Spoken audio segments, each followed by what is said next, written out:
السلام عليكم ورحمة الله.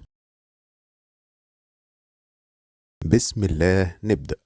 وقبل أي حاجة أنا حابب أشكر كل الناس اللي عملت اشتراك وعملت لايك وتابعت الفيديو للآخر، وفضلا لو تدعمونا باشتراك ولايك، وشكرا ليكوا على وقفتكم معنا. ありがとう。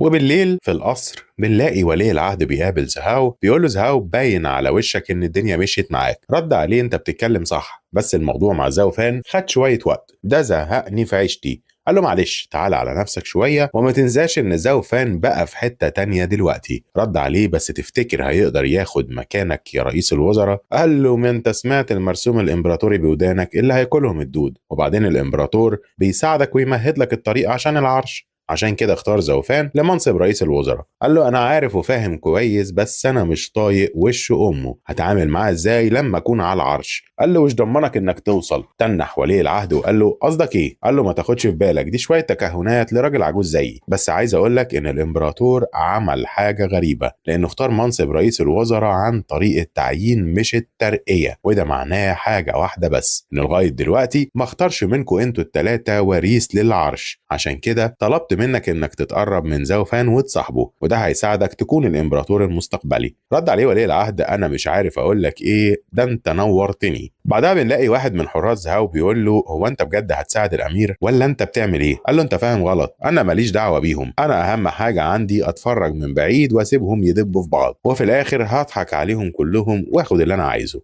روح لزوفان وبيبلغوا بانج ان في رساله علشانه من الامير التاني، فبيقطعها ولا كانه قراها، بس بيبلغوا بانج ان في رساله تانية من كبير الكهنه لعيله يون. وبنعرف هنا ان عشيره يون اكتر عشيره سريه في الامبراطوريه، والعشيره دي اتقنت مهاره عجيبه اتسلمت من جيل لجيل، وهي قراية مسارات النجوم ومحاولة التنبؤ بالمستقبل عن طريق شخص واحد بس في كل جيل بيطلق عليه كبير الكهنة. الرئيس الحالي هو الكاهن يون من الجيل السابع. بعد كده بتقول الجدة على فكرة طالما كبير الكهنة بعت لك رسالة يبقى لازم تروح له. قال لها يا سلام، للدرجة دي واثقين فيه وبتحترموه؟ ضحك كبير عيلة لونج وقال له دي العائلات السبعة والمارشال دوجو والامبراطور بيحجزوا من قبلها علشان يقدروا ياخدوا معاه ميعاد. رد عليه يا عم ده تلاقيه مشعوذ ودجال وبيوشوش الودع. قال له بصراحة عشيرة يون طول عمرها معروف عنها الحياد وكمان العدل والاستقامة. رد عليه خلاص يا عم أنا رايح له، ولو إني كنت فاكرهم نصابين ولا حرامية، مين عارف يمكن أستفيد منهم بشكل كبير. بيروح زوفان قصر الكاهن وبيخبط على الباب، فبيفتح له عيل صغير حلوة كده. قال له أنت مين يا عمو؟ قال له أنا تاجر وعابر سبيل، سمعت عن حكمة رئيس الكهنة فقلت أعدي عليه واستشيره. رد عليه سامحني واعذرني، مش هقدر أدخلك من غير دعوة، لأن رئيس الكهنة مستني ضيف مهم قوي اليومين دول. هنا بيعرف زوفان إن الكلام اللي اتقال له عن العشيرة حقيقي. قال لي يا سلام، بس كده خد يالا الدعوة بتاعتي اهي.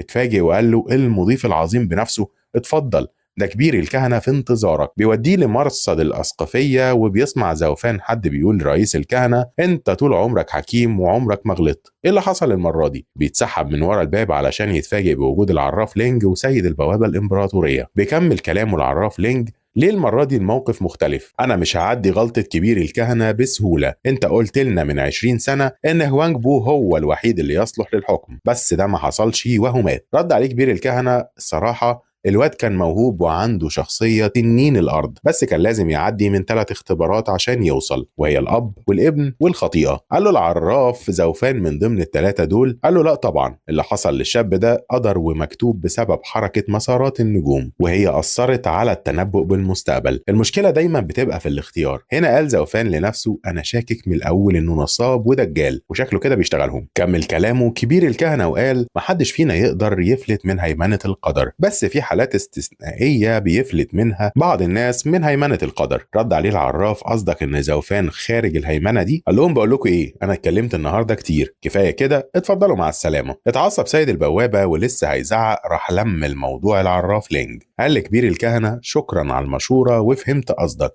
رد عليه سيد البوابه خد هنا رايح فين؟ ده انا ما فهمتش حرف واحد من اللي اتقال، وغلاوتك ولا انا كمان فاهم حاجه. وهم خارجين بيتفاجئوا بزوفان في وشهم. قال له العراف انت ايه اللي جابك هنا؟ رد عليه مش بذمتك حاجه تضحك؟ انا وانت نروح لنفس الشخص عشان نحل مشاكلنا؟ قال له انا وانت عارفين كويس ان عيله ليو بعد اللي حققته هتقابلها مشاكل كتير، ومش من الذكاء اننا ندب في بعض ونسيب ناس تانية تستفيد من ورانا. قال له زوفان بس انت ناسي حاجه، انت ما عندكش القدره ولا الذكاء انك تهزمني، لانك اصلا جبان وضعيف وتافه وهبل. وده الفرق اللي بيني وبينك. بيتصدم العراف من اللي سمعه وبيضحك زوفان ضحكه هستيريه بترج المكان، وبيجر في ايده سيد البوابه وبيمشي. بعدها بيقابل زوفان كبير الكهنه بيساله انت ليه طلبت اني اجيلك؟ رد عليه زي ما توقعت، انت فعلا استثنائي. قال له ما تعملش عليا الشويتين دول، انا غير الناس دي خالص، انجز وقصر عشان انا خلقي ضيق. اقول لك انا ماشي. وقبل ما يخرج من الباب قال له انت المفروض ميت بقالك مده كبيره. تنح زوفان واتسمر في مكانه. ساعتها قال لنفسه محدش غيري اللي يعرف السر ده، الظاهر العيله دي فعلا عندها فنون غامضه وسريه. ساله انتوا مين بالظبط واصولكم ايه؟ قال له من قديم الازل وعشيره يون عايشه منعزله في الجبال، تم تكريمنا بالامبراطور المؤسس. قال له سامحني واعذرني لو كلمتك بطريقه ناشفه شويه. قال له ولا يهمك، بس انا عايز افهمك واعرفك شويه حاجات عشان المستقبل يبقى احسن. من 8 سنين انت قتلت جيوتشي في مدينه الصرح الازرق، والظاهر كده ان ده كان مخالف للقدر، لانه كان هيموت بعد 20 سنه بسبب الاضطرابات الوطنيه اللي كانت هتحصل، وبسببك حصلت اضطرابات في خيوط القدر ومسارات النجوم، وفي كل مكان انت بتكون موجود فيه بتغير حياه الناس وتشقلب حالهم. والدليل عليه عيله ليو، كانت عيله كحيانه تعبانه من الدرجه الثالثه، دخلت حياتهم خلتهم من العائلات الثمانيه. عندك مثال تاني عيله شيو اللي حالتها تصعب على الكافر وبقت تخدم عيله جيان هو، والازهار المطيره كانت هتسيطر عليها البوابه الامبراطوريه. بسببك رجع لهم ازدهارهم واستقلالهم. قال له زوفان مش يمكن يكون كل اللي حصل ده هو قدري انا؟ رد عليه والله ممكن، بس قدرتي على التنبؤ بيك فشلت عشان انت متعلق ما بين الحياه والموت. وصدقني يا ابني وجودك هيعمل تغيير كبير في حياه كل الناس. طب اقول لك على سر، الابن الكبير لسيد البوابه الامبراطوريه اتولد بسمات وصفات الامبراطور، ولولا انك وقفت قدامه كان زمانه دلوقتي الامبراطور. ساعتها اديته الارشادات عشان يعدي الثلاث اختبارات. الاول كان اختبار السماء ونجح فيه لما حصل على روح وريد التنين، والتاني كان اختبار الاب وابنه، وده معناه انه لو كان عايز يحقق اي حاجه لازم يستولى على العرش بتاع ابوه. التالت هو اصعب حاجه، هو اختبار الخطيئه. وهوانج بو كان أناني ومتكبر ومغرور، ولو أعاد تفكير لشخصيته وسلوكه كانت بقت البوابة الإمبراطورية تحت حكمه، وبعد 40 سنة هيحكم تيانيو كلها. قال له زوفان لخص وهات من الآخر، أنت عايز تقول إيه؟ بص يا ابني في حرب على الأبواب بين العائلات والعشاير، وأنا معتمد عليك إنك توقف الحرب دي وتنقذ عامة الشعب. قال له إزاي يا عم الحاج؟ ده نشطان ومتوحش، مش ده كلامك؟ قال له الكلام ده كان زمان،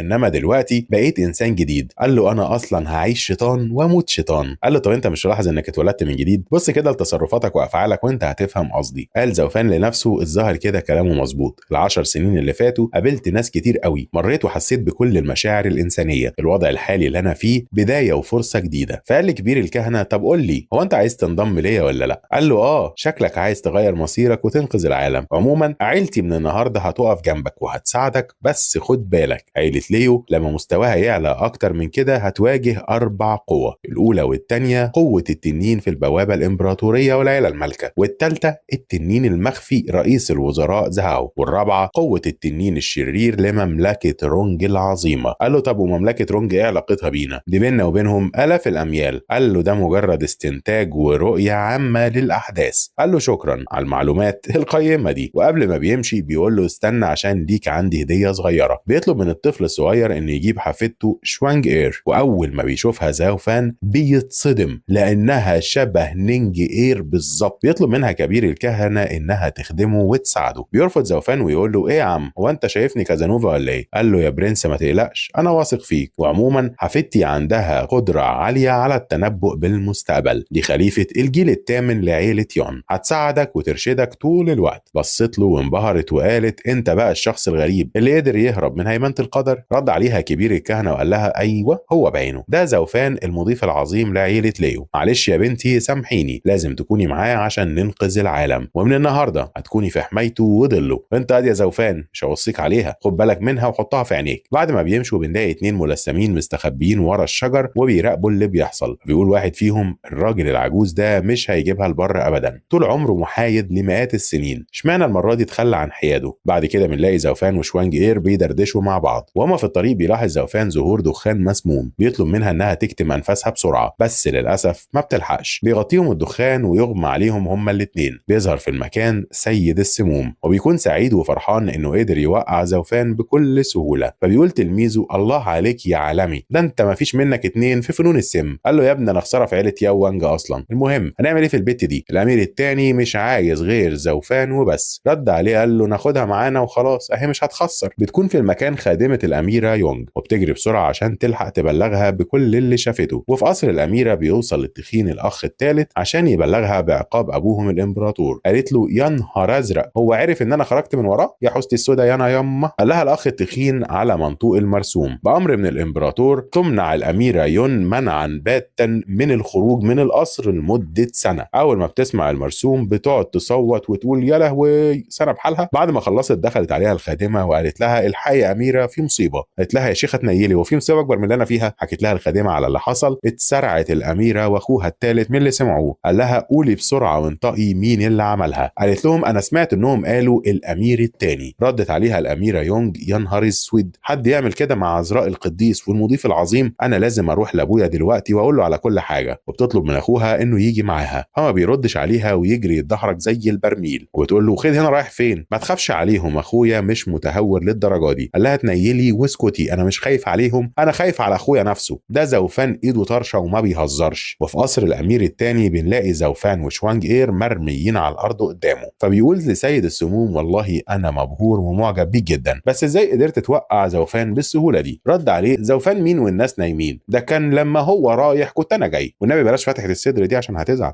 ضحك الامير وقال له: ما تقلقش، انا عند وعدي وهديك اكسير الدرجه الثامنه. بس مين اللي مرميه دي؟ مش ممكن، دي عذراء القديس شوانج اير. بيفرح جدا ويقول لسيد السموم: هديك اكسير تاني من الدرجه الثامنه. قول لي بقى، تقدر تفوقها؟ انا عايز اتكلم معاها. رد عليه: يا سلام، سهله وبسيطه، الترياق السحري بتاعي المصقول لالاف السنين. وبيديها الترياق وبتصحى شوانج اير وبتقول: ايه ده؟ وبتقول: ايه ده؟ انا فين وايه اللي حصل؟ رد عليها الامير التاني: ما تخافيش، انت في القصر بتاعي وفي ضيافتي. وبتلاقي زوفان مرمي جنبها على الارض وبتجري عليه عشان تصحيه. بيقول لها سيد السموم: ما تتعبيش نفسك على الفاضي، من غير الترياق عمره ما هيصحى. بعدها بيقول لها الامير التاني: بصراحه عندي شكوك في دماغي ونفسي تساعديني اعرف اني هكون الخليفه ولا لا. ردت عليه: عيله يون عندها مبادئ ومحايده من جيل لجيل، والنظر في مصير الامبراطور يعتبر من المحرمات. قال لها: يا سلام يا اختي، طب ما هو جدك اتكلم عن مصير هوانجبو من 20 سنة. ردت عليه: ما هو كان ساعتها طفل رضيع في اللفة، وانت لو عندك مصير الامبراطور فمش هقدر اقول لك اي حاجة. راح رافع سيفه ناحية زوفان وقال لها: لو ما قلتيش دلوقتي هطير راسه، وبعدين هي مش عيلتك بتساعد الناس؟ اتفضلي بقى ساعديه وقولي لي ايه اللي نفسي فيه. قالت له: خلاص هعمل لك اللي انت عايزه. وتبدأ عملية التنبؤ بمستقبله. قالت له: الحمد لله ما عندكش مصير الامبراطور، وانا كده ما خالفتش تعاليم الاجداد. فتنرفز جدا وقال لها: بقول لك ايه، شكلك اتنبأتي غلط، جربي مره تانية. ردت عليه قالت له: وغلاوتك ما عندكش مصير الامبراطور، اسمع مني بس عايز اقول لك طريقك الحالي خطر جدا، راجع نفسك وانفد بجلدك. قال لها: يا سفله يا سهله يا رخيصه، بتضحكي عليا انا؟ ورفع ايده بالسيف علشان يضربها، وقبل ما ينزل عليها بالسيف اتمسك السيف بمخلب التنين. وبيتفاجئ الكل بظهور زوفان بهالته الشيطانيه، وقال للامير التاني: حتى لو عندك مصير امبراطور خلاص راحت عليك يا معلم. ودوب زوفان السيف بقبضة الكلين السماوي حرفيا. قال له: بقى يا راجل ارفض دعوتك تقوم تخطفني وتجيبني بالعافية؟ ده ايه الجراءة اللي انت فيها دي؟ صدم سيد السموم وقال له: انت ازاي سم الالف سنة ما حوقش فيك؟ قال له: سم مين يا ابو سم؟ ده اخر حاجة ممكن افكر فيها، ده انا ضحكت عليك وعملت نفسي مغمى عليا عشان كنت عايز اعرف مين الذكر اللي عمل فيا كده. ما توقعتش انك تكون انت يا امير، اهو بغبائك مش هتبقى امبراطور ولا حتى تحصل امير. وبيؤمر سيد السموم انه يهجم عليه بسرعة. بيفعل عليه حلم الألف سنة، وبتظهر دوامة جبارة في المكان. رد عليه زوفان بفن التحويل الشيطاني، وبيدمر السحابة بمنتهى السهولة. قال له سيد السموم: هو السم راح فين؟ رد زوفان قال له: تحب أقول لك فين ولا عيب؟ قال له سيد السموم للأمير: طب ما حدش عايز مني حاجة بقى، عشان كان عندي ميعاد والله مهم. وسابهم وطلع يجري. وظهرت من زوفان هالة مرعبة، وعين الفراغ الملكية طقت شرار. في ثانية راح زوفان مسكه من رقبته بقبضة الكلين وقال له هو انت فاكر هتهرب مني؟ يض عندها يالا، ونزل على وشه اقلام وتلطيش وفين يوجعك. قال له سيد السموم ارحمني ابوس ايديك ما تقتلنيش، وبص انا خبير في الطبقه الثامنه من مرحله المشاع، هقف جنبك انت وعيله ليو واتعهد لك بحياتي. قال له زوفان للاسف انت مش مؤهل لده، وبعدين احنا عندنا ملك السموم شخصيا تظهر منه طاقه شيطانيه جباره بتخلص عليه. ويشوف المنظر ده الامير واللي معاه وبيكونوا ميتين في جلدهم من الرعب. قال لزوفان انا غلطان واستاهل ضرب الجزمه ومش هعمل كده تاني ابدا، سيبني امشي وحياة ابوك. قال له انا لو سبتك تمشي دلوقتي موتك هيكون اصعب الاف المرات، وعشان خاطر ابوك هعديها لك المره دي، بس لازم اعلمك علامه تفتكرني بيها. بيرفع قبضه الكلين المرعبه وبينزل بيها على الارض بكل قوه. بيحصل انفجار قوي بيدمر القصر حرفيا، ومن قوه الانفجار بيسمعوا الامبراطور ووزير الحرب بيبلغوا الحارس ان الانفجار ده في قصر الامير الثاني، بيأمروا انه يجري بسرعه ويعرف ايه اللي حصل. فبيقول وزير الحرب جلالتك انا خايف وحاطط ايدي على قلبي، انا هروح هناك عشان اطمن على الامير. في ثانيه بيسيبه ويطير. بنروح لزهاو اللي بيبلغه واحد من الحراس باللي حصل، فقال الامير ده جريء قوي وقلبه قاعد، بس بغبائه سرع باخرته في الجحيم. وفي عيله يومينج بتوصل الاخبار لتلميذ الشبح السابع وسيد العيله اللي قال الامير ده متهور وغبي جدا هيجيب لنا مشاكل على الفاضي. فضلوا يفكروا في وضعهم الحالي بعد ما خسروا دعم الامير الثاني، وانهم لازم يشوفوا البديل وبسرعه. وبنرجع لقصر الامير الثاني اللي اتدمر وبقى كوم تراب. بيكلموا زوفان وهو مرقده على الارض، ده انا همزع لحم امك وارقش عظمك وهلعب في وشك اكس او. قال له والنبي وحياه ابوك يا كابتن بلاش وشي، انت لو عملت فيا كده مش هنفع اكون امير. فجاه بيسمع صوت جاي من بعيد بيقول له زوفان اخويا استنى وحياه امك.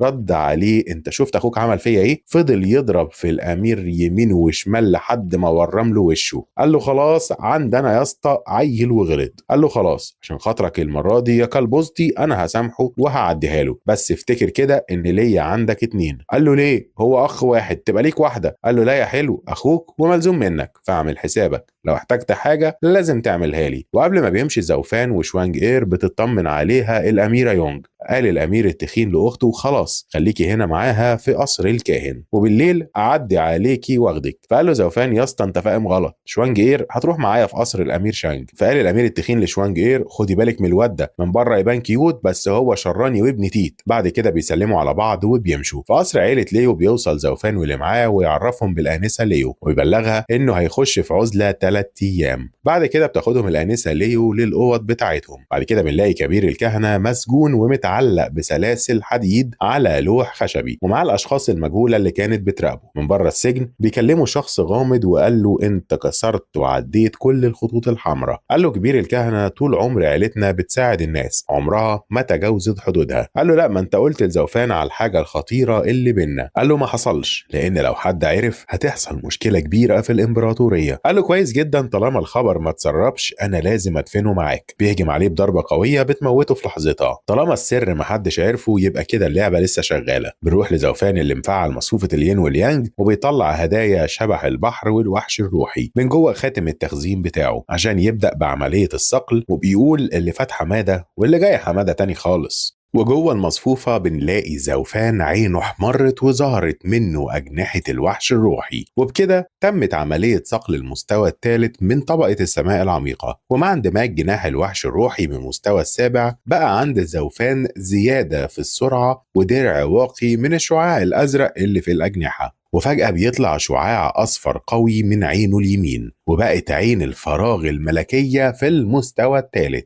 وبكده بقى عند زوفان القوة والقدرة لمواجهة خبير في عالم تحول الفراغ. وبعد ما بيخرج بيقول بعلو حسه مين الذكر اللي ممكن يقف قدامي. بعدها بيشوف شوانج اير اللي بتقول له خليك تقيل وما تبقاش متهور. قال لها وانت بتتجسسي عليا ولا ايه؟ قالت له ده انا كنت مستنياك هنا بقالي 3 ايام. خد الفوطه دي اغسل وشك وسرح شعرك وتبرفن كده وانضف حبتين. بعد كده بتديله كلاسيكيات الكتاب المقدس وبتقول له الكتاب ده هينفعك لانه فيه نصايح وتعليمات للانسان الصالح. راح رامي الكتاب في الارض وقال لها انت اتجنيتي في مخك يا بنت ولا ايه؟ ده انا حكمت العالم بايد واحده والكتاب ده تمسحي بيه لا مؤاخذه، مالكيش فيه بقى اذا كنت انا طيب ولا ابن شياطين. وبعدين انت هنا معايا عشان تراقبي مسارات النجوم والتنبؤ بالمستقبل وبس، ولو حطيتي قدرتك على ذكائي هنسوي الهوايل. يلا اتنقلي بقى قولي لي الوضع العام ماشي ازاي دلوقتي. اتقمصت وقالت له ما اعرفش،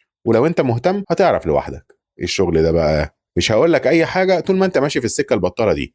اتنرفز عليها وقال لها يبقى انت كده خلاص مالكيش عزة عندي، خدي عزالك وغوري في 60 داهيه. بتشوفوا الاميره يونج وبتقول له ايه اللي انت بتهببه ده؟ فقال لشوانج اير كنت فاكرك هتقفي جنبي وتساعديني، دلوقتي خلاص دورك انتهى معايا. فبتاخد على خاطرها وبتسيبه وبتجري، وهي في الطريق بتخبط في الطفل الحليوة ده. قال لها الحقي جدك اتقتل. فاتصدم كل اللي موجودين وأمر زوفان بإبلاغ الشيخ ليه ويجيب باقي الشيوخ عشان يروحوا يستكشفوا ايه اللي حصل في قصر كبير الكهنة. وهناك اتفاجئوا ان قاعد مكانه غرقان في دمه وعينه مقلوعة من مكانها. اتكلم الموجودين وقعدوا يتناقشوا ازاي عيلة محايدة زي دي يحصل معاها كده، ومين الجاحد اللي اتجرأ وقتل كبير الكهنة. ده غير انهم استنتجوا انه اتقتل بره بيته وحد جابه المكان بعد ما قتله، والقاتل خد عينه عشان يعمل عليها ابحاث. فقال زوفان لنفسه دلوقتي عرفت ليه اداني عفته، الظاهر كده كان عارف ان نهايته قربت. وفي وسط حزن وبكاء شوانج اير قالت لهم الآنسة ليه ما تفكروا معايا كده مين اللي قتل جدها. رد عليها زوفان الامبراطورية دلوقتي فيها اللي مكفيها ومحدش فاضلنا. قالت شوانج اير وهي غرقانة في الدموع كله بسببي، انا اللي كنت سايباه لوحده. رد عليها زوفان ما تعمليش في نفسك كده، انت مالكيش ذنب، وعشان خاطر الراجل الطاهر ده واللي عمله معايا من النهارده انت وعيلتك وعشيرتك في عينيا.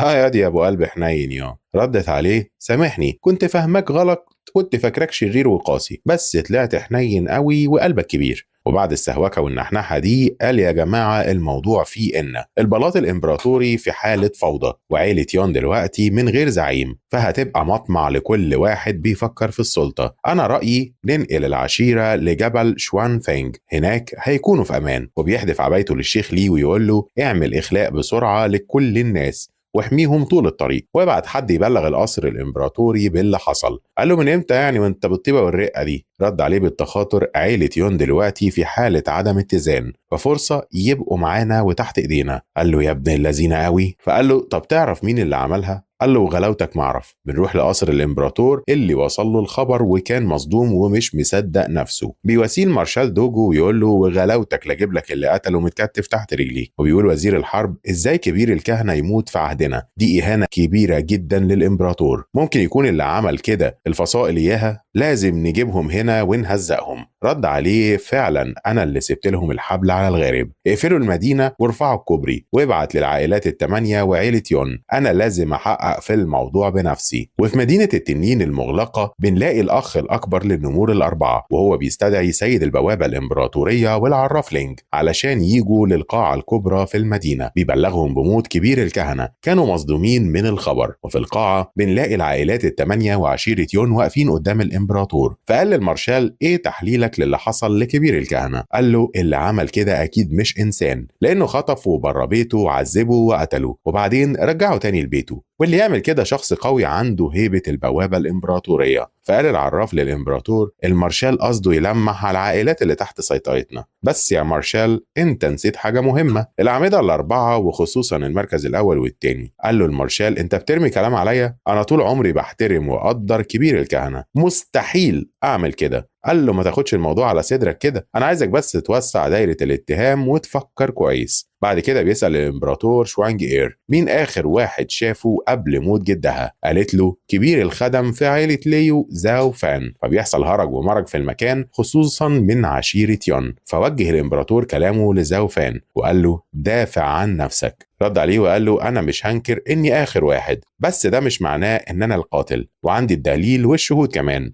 أنا وكبير الكهنة كنا سمنة على عسل، بدليل إن اداني حفيدته علشان تخدمني، وبعد ما مشيت دخلت في عزلة 3 أيام وكان معايا الشاهد الأول، وطبعا الشاهد التاني كان الأمير لما كان قطعه في الكلام بسرعة وقال له خلاص خلاص فهمت، اتأكدت من براءتك. فقال الإمبراطور في نفسه الله يخرب بيتك، عرفت تهني بالكلام يا ابن اللعيبة. سأله بعدها طب لما كنت في بيته شفت حد هناك ولا حاجة؟ ضحك ضحكة صفرة وقال له اللي كان موجود سيد البوابة الإمبراطورية والعراف، وكانوا بيتخانقوا معاه وصوتهم كان جايب آخر الشارع، ولما شفتهم هناك اتخانقت معاهم. فقال له خلاص مش لازم تكمل، مش مهم. فقال زهاو لا لا لا مهم جدا جلالتك، لأن أكيد لما اتخانقوا مع بعض كان القاتل مستني بالفرصة، وده معناه استبعاد البوابة الإمبراطورية. رد عليه زوفان يا ابن اللعيبة كلامك مقنع. بعدها أمر الإمبراطور بإبقاء الجميع في المنازل ومحدش يستجري إنه يخرج بره المدينة.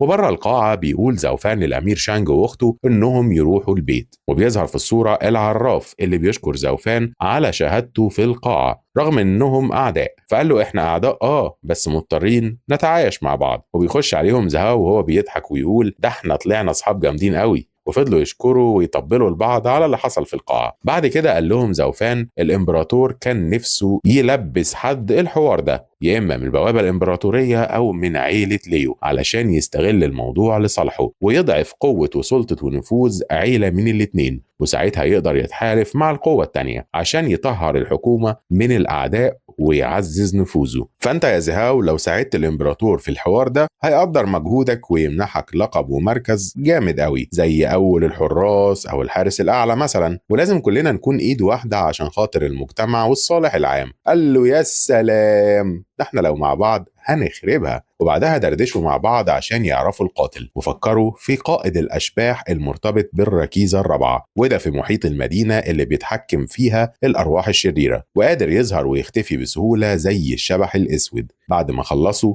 بتجري عليه شوانج اير وبتبلغه ان عيلتها في خطر. انا حاسه كده وقلبي مقبوض. فقال زوفان بعد اذن الرجاله انا هروح اشوف الدنيا فيها ايه وارد على طول، ويا ريت تاخدوا بالكم منها لحد ما ارجع. ردوا عليه هتخرج ازاي وابواب المدينه مقفوله؟ قال لهم هو انا هغلب يعني؟ وفعل عين الفراغ الملكيه واختفى في ثانيه. بعدها خدوا شوانج اير وودوها لمنزل عيله ليو وهي بتشكرهم. قال لها العراف لينج حاجه محزنه جدا ان اللي قتل الكاهن يمشي في جنازته. تنحت شوانج اير وقالت معنى كلامك انك عارف مين اللي قتله. قال لها وانا مالي، ما تسالي زوفان، وراح سايبها وماشي. بعدها قال له زهاو بقى الراجل يساعدك في السر وانت تعمل مشاكل وفضيحه؟ ده انت كده هتخلي عيله لي وعشيره يون يدبوا في بعض. رد عليه بصراحه زوفان ده انا ما اضمنوش، ولو مكاني كان عمل كده، فانا لازم اتغدى بيه قبل ما يتعشى بيا. وفي جبل الرياح السوداء بنلاقي عشيره يون وهم لمين عزالهم وماشيين، وفوق الجبل بيراقب المكان الشيخ لي ومعاه الشيخ تشو ومراته. وفي لحظه بيظهر اشخاص مقنعين بهاله شيطانيه من طبقه تيانزن وبتهجم عليهم ساحره القمر بكل قوه وبتضرب عليهم سحر الجليد. بتخلص عليهم بضربه واحده وترجع تاني وتقول لهم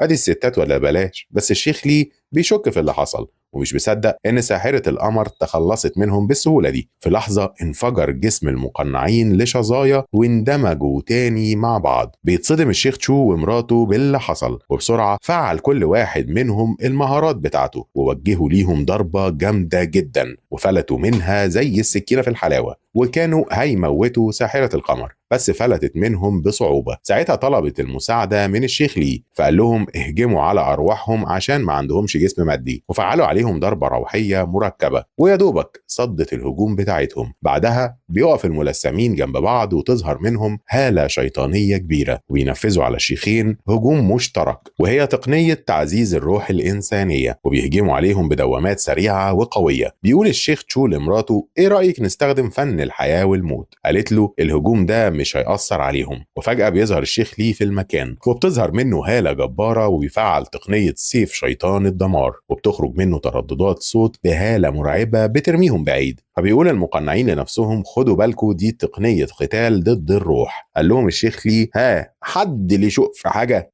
بعدها قالت له ساحرة القمر أنا عمري ما شفت التقنية الجامدة دي. قال لها هو أنت هتحسديني ولا إيه؟ وبعدين ما أنت معاكي فن الحياة والموت. قال له الشيخ تشو عموما يا اسطى هنقف وراك ونساعدك. وبتظهر دوامة حمراء في السماء وبيطلع منها صوت ويقول هو أنتوا فاكرين التقنيات اللي معاكوا دي هتعمل حاجة؟ وفي لحظة بتخرج منها سلسلة حديدية قوية جدا موجهة للشيخ لي، وبيحاول يصدها بتقنية صوت التنين الأسود، وبيحصل انفجار جامد جدا في المكان. بنلاقي الشيخ لي واقع على الأرض غرقان في دمه والسلسلة على بطنه، وبيظهر في المكان الزعيم الأسود بتاعهم وبيعتذر الملثمين ليه إنهم ما قدروش يخلصوا عليهم. فقال لهم بصراحة المرة دي العدو تقيل ويستاهل، وبإيده شال السلسلة من على بطن الشيخ لي وقال له بصراحة انت جبل عشان استحملت كل ده. عايز اقول لك ان قوتي ما عدتش مرحله تحويل الطاقه. رد عليه لو كنت في قوتي كنت زمانك مخلص عليا دلوقتي. قال له عموما الموضوع ما يخصكش لا انت ولا عيله ليو، احنا عايزين عشيره يون فيا ريت ما حدش يقف قدامنا. اتعصبت ساحره القمر والشيخ تشو وفعلوا فن الحياه والموت، وظهر في المكان طاقه جباره بقوه الميه والنار خلصت عليه. في نفس الوقت لاحظت ساحره القمر ان اتباعه ما تاثروش من اللي حصل، وفي لحظه كان الزعيم الاسود جسمه اتشكل من تاني، فتنحوا هما الاتنين من اللي شافوه وقال لهم بصراحة انا مبهور بمهارات عيلة ليو، بس زي ما انتوا شايفين انا نص انسان ونص شبح، فالحاجات دي مش هتحوق معايا. وحدف عليهم السلسلة بقوة كبيرة ده شملهم على الارض. قال لهم مش انا قلت محدش يقف قدامي؟ خلاص انتوا اللي اخترتوا. جهز السلسلة تاني علشان يهجم عليهم، بس لحقهم الشيخ لي وفعل مهارة التنين الشيطاني المحلق وقدر يبعد عنهم السلسلة ونزلت على صخرة فجرتها حرفيا. ووقف الشيخ ليه قدام الشيخ تشو ومراته علشان يحميهم. قال له الزعيم الاسود طالما انت مصمم تنقذهم فخلاص هتموت معاهم، انا نصحتك وانت براحتك. رفع ايده عشان يحدف عليه السلسلة، ظهرت منها هالة جبارة حدفها عليه بكل سرعة وكان خارج منها شرارة قوية، وفجأة بتظهر طاقة أرجوانية في المكان عكست اتجاه السلسلة وضربت الزعيم الاسود بقوة وفجرت المكان. وبيظهر زوفان بهالته الشيطانية المرعبة وقال للشيخ لي ايه يا ابني الاحباط اللي انت فيه ده؟ ومين ابن كوم البطاطس اللي هناك ده؟ قال له خد بالك الشخص ده غريب جدا وقادر يبدل بين الفنون القتالية الروحية والحقيقية، استخدم معاه التقنيات اللي بتستهدف الروح البدائية. قال له تمام يا كبير كده فل الفل، عندنا الطلعة دي. بعد كده بنلاقي هتاف من أتباع الزعيم الأسود علشان يشجعوه ويحمسوه. قال له زوفان الظاهر عليك خبير مش أي كلام، وطبعا عايز عيلة يون زينا. قال له أكيد لأن المستقبل بتاعهم مهم لكل فصيل، بس ثقتك وغرورك بيفكروني بعدو قديم ليا. قال له زوفان وأكيد طبعا خسرت واتدشملت. قال له طب أنا هوريك بقى دلوقتي. وخرجت منه هالة جبارة وحدف عليه سلسلة بكل قوة، وزوفان واقف زي الأسد واثق من نفسه وقدر يمسكها بقبضة مخلب التنين الأرض وقال له تعالى لي يا حلو، وشد منه السلسلة بقوة كبيرة. طار في الهواء واترمى على الأرض فجرها ونزل تحتها، تنح كل أتباعه من اللي شافوه. بعدها بيخرج دخان أحمر من الفتحة وعاد تشكيل جسمه مرة تانية. هنا بيحذروا الشيخ ليه إنه لازم يستخدم التقنيات الروحية. فعل زوفان هدير التنين الأرجواني فظهرت هالة أرجوانية جبارة، حاول يهرب منها بس اتمكنت منه وقطعت جسمه. اتعاد تشكيل جسمه مرة تانية. قال له زوفان ايه رأيك مين فينا الأقوى، أنا ولا عدوك القديم؟ وبعدين أنا فاهم وعارف ألاعيبك دي، انت مجرد دمية روح. قال له انت عرفت منين التقنية العجيبة دي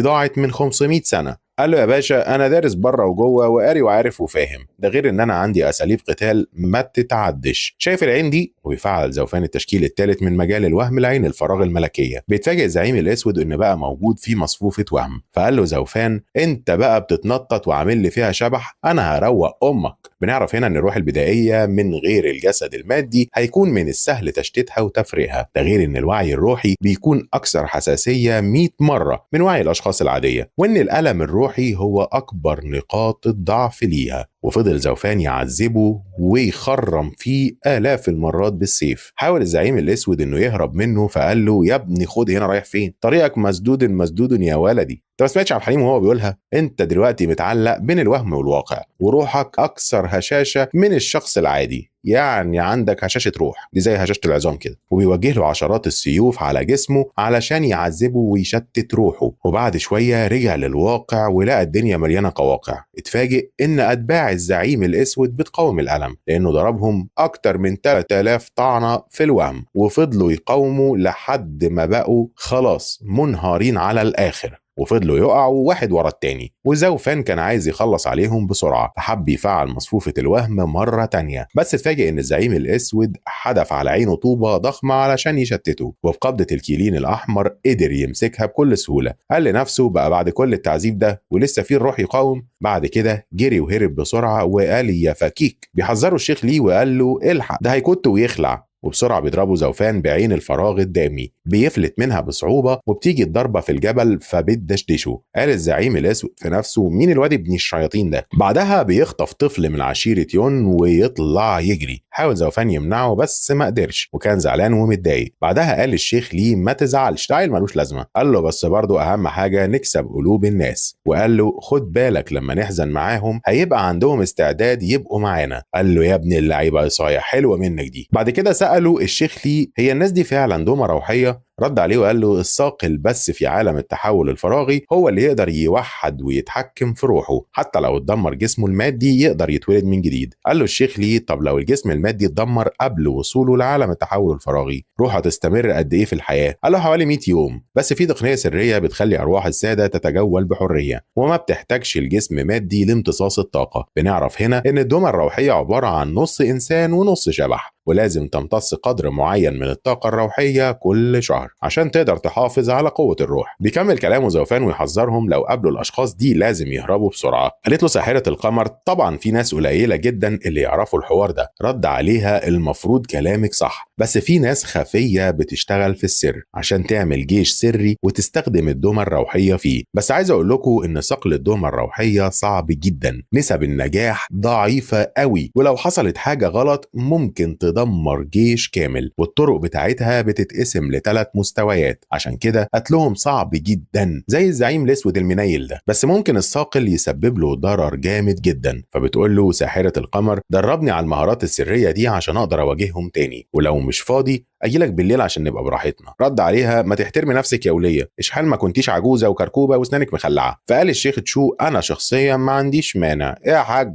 هو انت رفعتهم خلاص ولا ايه؟ دي الدنيا صحت خالص. الشيخ ليه قال وانا كمان والله لا اخرق نفسي عليكم. رد عليه زوفان خلاص يا كبير هعلمك فن قتالي غامض ليك انت بس مش حد تاني. وفي وسط الشلالات بنلاقي الزعيم الاسود واقف قدام الشلال ومد ايده جوه الميه وفتح باب كهف، ولما دخل اتكلم مع حد كده مش عارفين هو مين، وقال له انا بعتذر ومستعد لاي عقاب. رد عليه شكلك فشلت، ما كنتش اتوقع منك كده. عرف انه اتصاب بجروح خطيره ومتضرر بشده. قال له مين اللي هفه عقله وعمل فيك كده؟